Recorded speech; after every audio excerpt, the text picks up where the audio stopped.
Okay, hari ni Kento nak tunjuk Honda Stepwagon model baru. Ni tahun 2023, follow Kento. Okay, dia nampak macam ni, year 2023, macam boxy baru. Ini adalah Honda Stepwagon baru, 16 inch rim, pakai 16 inch. Dia datang ada door wiser, bukan semua unit ada. Macam belakang main unit, tak ada 4 door wiser, tapi itu boleh tambah lah.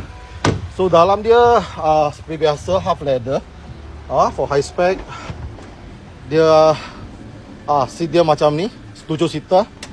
7 seater, belakang seat sudah fold, boleh fold. Okay, space dia agak besar lah, sama folding dia. So atas dia memang warna hitam.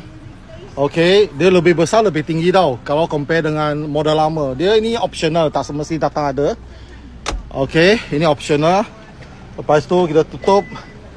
Okay, ini ada multi-function steering seperti biasa, Honda Sensing. So unit ini adalah 11,000 lah km. You nak report boleh minta Kento, conditionnya cantik. Control semua sini. Okay, design dia, tepi dia semua leather sini. Top panel leather. Sini boleh letak barang, box dia sini. Sini ada boleh hang barang. Okay, so ni dia. Okay, ini unit dah siap dengan DIM lah. Bukan setiap unit ada DIM lah. Dia biasa datang tak ada. So dia siap dengan DIM, ada dash cam, sudah siap. So ini dia.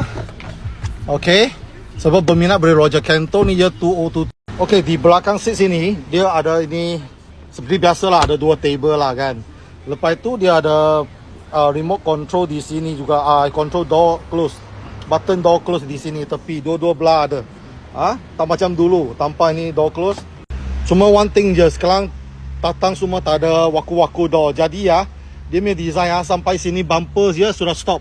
Jadi dia ada sensor dulu tanpa bumper. Ada bumper bagus apa tau, kalau langgar sikit tak payah repair pintu, repair sini bumper sudah. Kelebihan macam tu. Tanpa waku-waku door also bagus. Okay, this is another unit.